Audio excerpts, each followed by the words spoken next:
morning, dear students. In last lecture, we will start equilibrium. Now, furthermore, this topic. In last lecture, we will discuss all about the physical equilibrium. Now, we move on chemical equilibrium. Chemical equilibrium, like equilibria in physical and chemical states. Like equilibrium in physical system, it can be achieved in chemical process involving reversible reaction carried in a closed container. जो आपकी reversible reaction होगी वो किसके अंदर थी राजे? वो closed container के अंदर थी. जो dynamic nature of chemical equilibrium can be demonstrated in the synthesis of ammonia by Haber process. Of ammonia, आप ammonia की formation करते हो by Haber process. Haber started his experiment with the known amounts of N2 and H2 at high temperature and pressure. At regular interval of time, he determined the amount of ammonia present. He also find out the concentration of unreacted N2 and H2. After a certain time, he found that the composition of mixture remains the same even though some of the reactant are still present. This consistency indicate the attainment of equilibrium in general for a reversible reaction. Chemical equilibrium can be shown by जो आपका chemical equilibrium होगा in simple language it is equal to rate of forward reaction is equal to rate of backward reaction. Here I can say that जो rate of forward reaction होगा आपका वो किस चीज़ के equal होगा? Rate of backward reaction. यानी जिस speed से आपकी रिएक्शन होगी प्रोडक्ट की फॉर्मेशन होगी उसी स्पीड से आपका प्रोडक्ट दोबारा कन्वर्ट हो जाएगा किसके अंदर? रिएक्टेंट के अंदर. यही देखा था हैबर प्रोसेस में कि जो N2 और H2 रिएक्ट कर रहे थे आपका प्रोडक्ट की फॉर्मेशन हो रही थी, दोबारा से also found the concentration of unreacted N2 and H2. After some time, composition of mixture remains even the same though some of the reactants are still present. Product की फॉर्मेशन के बाद भी कुछ न कुछ रिएक्टेंट्स वहाँ रीअटेन हो रहे थे. इसी को क्या बोला जाता है? That is the process of equilibrium. हमने कल इक्विलिब्रियम को डिस्कस किया था कि इक्विलिब्रियम क्या होता है. एक ऐसी स्टेज जहाँ स्टेबिलिटी आनी स्टार्ट हो जाए, ऐसा इसमें होता है केमिकल इक्विलिब्रियम में. आप इसको रिप्रेजेंट करोगे दिस सिंबल से. This is a symbol for equilibrium. A and B form the product C and D. In reverse this process C and D make your reactant A plus B. In this reaction after a certain time the two reactions occur at the same rate and system reach states of equilibrium. System किसकी state के ऊपर आ जाता है? Equilibrium की state के ऊपर आ जाता है. जैसे एग्जांपल दिया है आपको यहाँ N2 + 3H2 वही आपका अमोनिया की फॉर्मेशन हो रही है. इसमें मोलर कंसंट्रेशन आपको ग्राफ में इधर रिप्रेजेंट की गई है बाय टाइम. क्या यहाँ dihydrogen as a reactant and dinitrogen as a reactant भी आपके पास है और एज वेल एज अमोनिया भी आपके पास प्रोडक्ट की फॉर्मेशन में अवेलेबल है. ठीक है. जो ये सिंबल है this is for forward reaction and this is for backward reaction.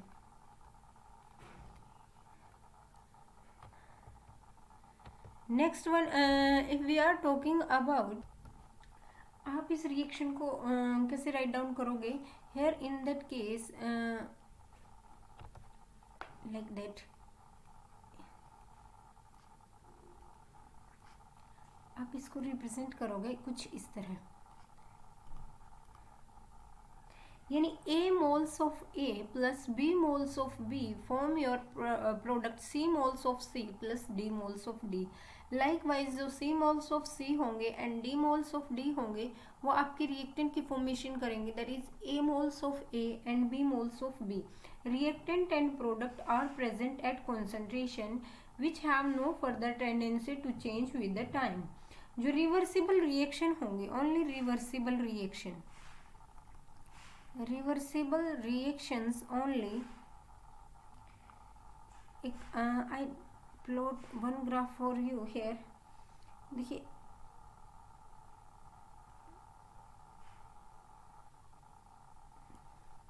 कुछ यूँ आपको ग्राफ दिया गया है, जैसे ये होगा आपका फॉर प्रोडक्ट एंड ये होगा आपके फॉर रिएक्टेंट। एक टाइम के बाद ये क्या हो रहा है, आपका ग्राफ कांस्टेंट हो रहा है। कांस्टेंट कंसंट्रेशन आप इसके अंदर देख रहे हो, that is your constant concentration, यानी नो चेंजेस विजिबल, किसी भी तरीके का आपको इसमें कोई चेंज नहीं दिखाई दे रहा है, नो चेंजेस विजिबल। एक टाइम के बाद आने पर इसने क्या कर लिया, इक्विलिब्रियम को अटेन कर लिया। यहाँ क्या हो गया, ए एंड बी आपकी रिएक्टेंट उसी कॉन्सेंट्रेशन के अंदर हो गए जिस कॉन्सेंट्रेशन के अंदर आपका प्रोडक्ट होगा। देखिए पहले जैसे जैसे रिएक्टेंट घट रहा है आपके प्रोडक्ट की फॉर्मेशन हो रही है। कुछ यूँ डिपिक्ट करता है ना ग्राफ, जो ये नीचे वाली लाइन है किसके लिए, आपके रिएक्टेंट के लिए। जैसे जैसे आपकी रिएक्टेंट की कॉन्सेंट्रेशन कम हो रही है, धीरे धीरे आपके प्रोडक्ट की कॉन्सेंट्रेशन बढ़ रही है। लेकिन एक पॉइंट के आने के बाद ये क्या कर रहे हैं, इक्विलिब्रियम को अटेन कर रहे हैं, यानी इसके बाद आपको इसमें कोई चेंज शो नहीं होगा। मैं कुछ रिएक्शन यहाँ शो करती हूँ आपको, लाइक दैट एग्जाम्पल 1, जो नाइट्रोजन टेट्राऑक्साइड है N2O4 फॉर्म करेगा 2NO2 को, यानी नाइट्रोजन ऑक्साइड को। एक टाइम के बाद जो आपका नाइट्रोजन ऑक्साइड है वो फर्दर किस में कन्वर्ट होना स्टार्ट हो जाएगा, नाइट्रोजन टेट्रा ऑक्साइड के अंदर। जैसे सेकंड एग्जांपल 3Fe+4H2O फॉर्मेशन करेगा Fe3O4 + 4 हाइड्रोजन मोलिक्यूल। इसके और एग्जांपल देख लीजिए, H2 + I2 that form your product 2HI, and in reverse 2HI is again converted into H2 + I2। ये कुछ रिएक्शन है जो आपको इस चैप्टर में काफ़ी बार रिपीट मिलेंगी। PCl5 which is converted into PCl3 + Cl2। ये रिएक्शंस हैं यहाँ N2+O4, यानी जो आपका नाइट्रोजन टेट्राऑक्साइड होगा वो किस में कन्वर्ट हो जाएगा, नाइट्रोजन ऑक्साइड में। ऐसे ही आयरन और वाटर मॉलिक्यूल Fe3+O4 में कन्वर्ट हो जाएंगे। हाइड्रोजन और आयोडीन हाइड्रोजन आयोडाइड में कन्वर्ट हो जाएगा। PCl5 का एग्जाम्पल दिया और अमोनिया का एग्जाम्पल लिख लीजिए, जो अभी आपने रिएक्शन देखी है पीछे। N2 + 3H2 form 2NH3, that is your Haber process. ये क्या होगा, आपका हैबर प्रोसेस होगा। इसमें रिवर्स क्या होगा, जो आपका अमोनिया है वो दोबारा किसके अंदर कन्वर्ट होना स्टार्ट हो जाएगा, आपका N2 और 3H2 के अंदर दोबारा से वो कन्वर्ट होना स्टार्ट हो जाएगा। नेक्स्ट अगर हम कैरेक्टरिस्टिक्स की बात करते हैं, केमिकल इक्विलिब्रियम की कैरेक्टरिस्टिक्स, आपको पता है एक रिएक्शन कैसे लिखी जाती है, A moles of A and B moles of B form the product C moles of C and D moles of D। जो ऑब्जर्वेबल प्रॉपर्टी होगी सिस्टम की, such as a pressure, like your pressure, colour, concentration, ये सारी की सारी क्या होंगी, become constant at equilibrium. ये सारी की सारी क्या हो जाएंगी, इक्विलिब्रियम के ऊपर कांस्टेंट हो जाएंगी। इक्विलिब्रियम क्या है, डायनेमिक इन नेचर है, डायनेमिक इन नेचर। एंड जो इक्विलिब्रियम होगा can be approach either side, आप इक्विलिब्रियम को किसी भी साइड से अप्रोच कर सकते हैं। Equilibrium can be approached from either side. कुछ कैरेक्टरिस्टिक्स हैं ये किसके, आपके इक्विलिब्रियम, केमिकल इक्विलिब्रियम के इधर side. Occur only in a close system, ये आप ऑलरेडी देख चुके हैं। नेक्स्ट है relationship between concentration of reactant and product and chemical equilibrium. आप इसको देखोगे firstly law of chemical equilibrium से, जो लॉज हैं केमिकल इक्विलिब्रियम के वो डिपिक्ट करेंगे कि कैसे फर्दर रिएक्शन होगी। लॉज ऑफ केमिकल इक्विलिब्रियम, इसमें फर्स्ट लॉ जो हम डिस्कस करेंगे, that is a law of mass action. Law of mass action, यानी जो मास एक्शन है, ये टर्म यूज की गई सबसे पहले कॉन्सेंट्रेशन के लिए। पहले कॉन्सेंट्रेशन को क्या बोला जाता था, एक्टिव मासेस, कॉन्सेंट्रेशन को बोला जाता था राजे active masses.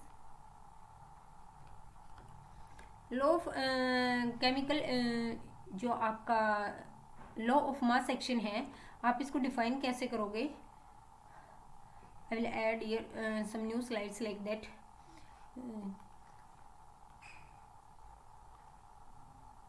First one, at constant temperature, rate of chemical reaction is directly proportional at constant temperature। जो रेट होगा किसका? आपकी chemical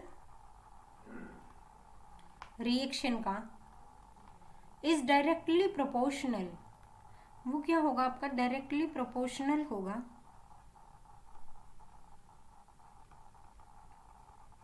to the product of the molar concentration, to the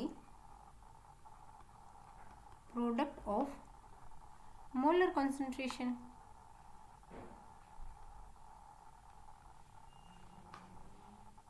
of reactant with each other।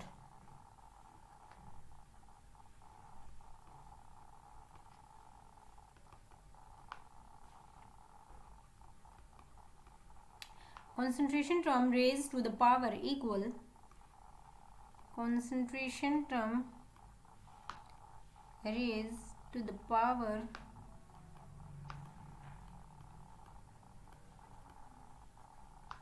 equal to the numerical coefficients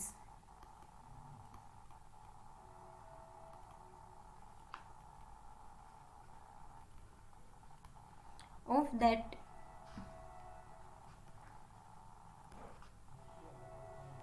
system in the chemical equation।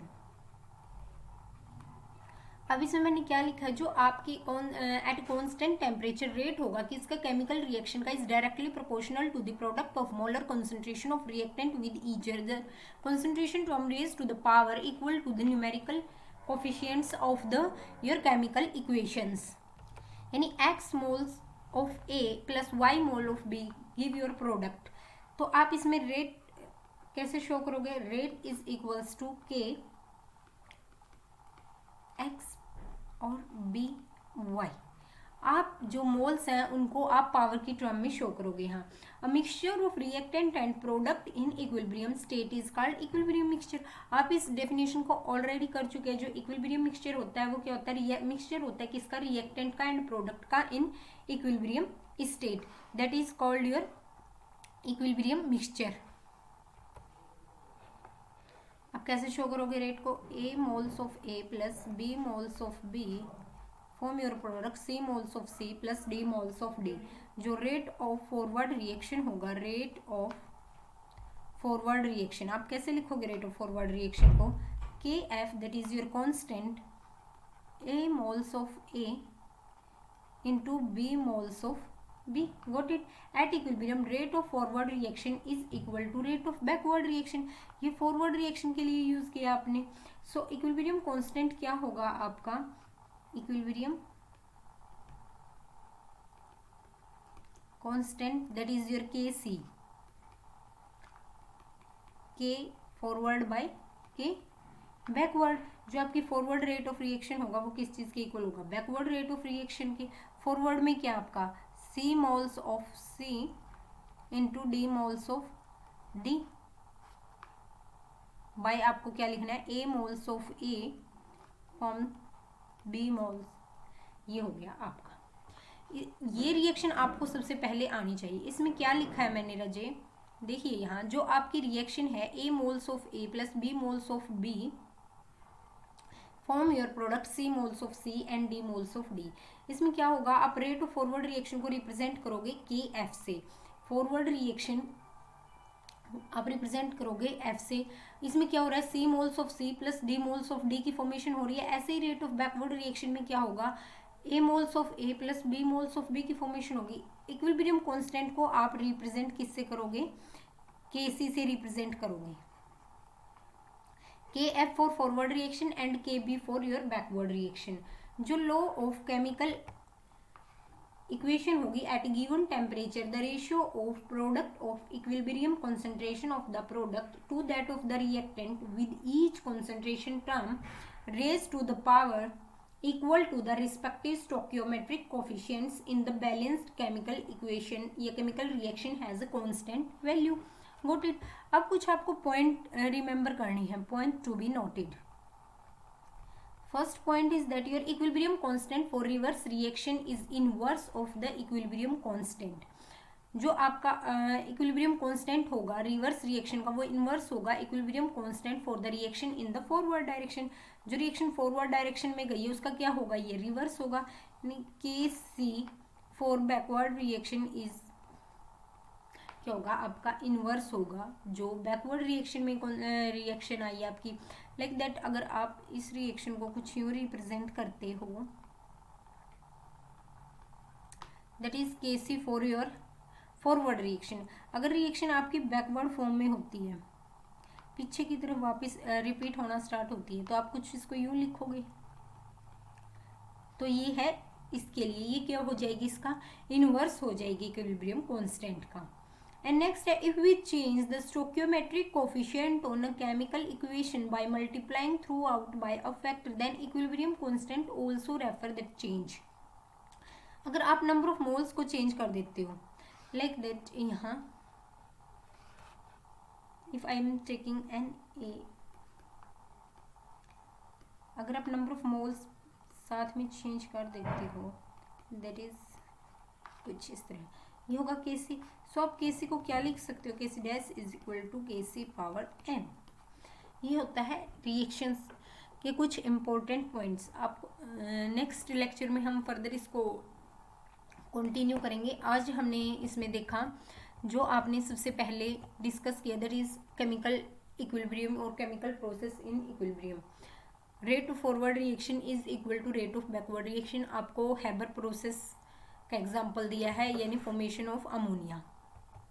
Next हमने बात की जो reversible reaction में क्या होगा, एट कांस्टेंट पॉइंट जो concentration होगी वो आपकी कांस्टेंट हो जाएगी. इसके अंदर आपको कोई चेंज विजिबल नहीं होगा. इसमें हमने रिएक्शंस देखी N2O4 की, Fe3O4 की, हाइड्रोजन आयोडाइड की, PCl5 की, हैबर प्रोसेस. नेक्स्ट हमने कैरेक्टरिस्टिक्स के बारे में बात की. जो प्रेशर, कलर, कंसंट्रेशन होते हैं वो कांस्टेंट होते हैं. ये डायनेमिक होता है इन नेचर. आप किसी भी साइड से अप्रोच कर सकते हो इक्विलिब्रियम को. नेक्स्ट हमने बात की जो लॉज हैं केमिकल इक्विलिब्रियम की. सबसे पहले आएगा लॉज ऑफ मास एक्शन, यानी लॉ ऑफ मास एक्शन, यानी कंसंट्रेशन जो वर्ड है उसके लिए मास एक्शन वर्ड यूज़ किया गया, यानी एक्टिव मासेस. यहाँ आपको डेफिनेशन दी गई है. इसमें क्या होगा, जो आपको ये रिएक्शन का रेट लिखने का प्रोसेस होगा वो कुछ इस तरह होगा कि एक्स जो mole of A and y mole of B को आप किस तरीके से रिप्रेजेंट करोगे, कुछ यूँ रिप्रेजेंट करोगे. ठीक है. And then next one is हमने rate of forward reaction and rate of backward reaction की बात की. जो रेट ऑफ फॉरवर्ड रिएक्शन होगा और रेट ऑफ बैकवर्ड रिएक्शन होगा, आप उसको के एफ और के बी से रिप्रेजेंट करोगे और टोटल के लिए के सी वर्ड यूज़ किया जाएगा.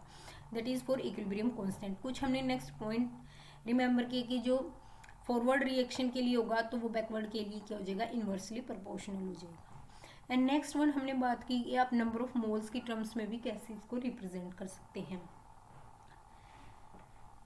For today this is enough. Till then students, thank you and have a nice day.